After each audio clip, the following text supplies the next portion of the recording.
এই দেখো বন্ধুরা কত বড় বড় প্যারা এনেছে। এইটা আমরা এখন লবণ মরিচ পাউডার দিয়ে আমরা খাবো। প্যারাটা কেটে নিচ্ছে।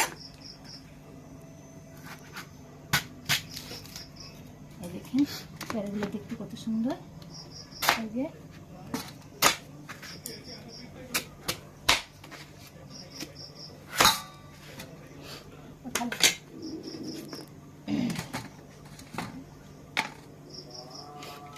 ওই পরে রিপেয়ার করি মতো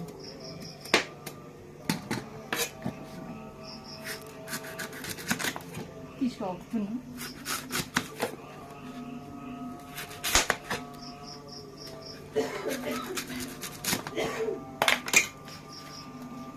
লাগে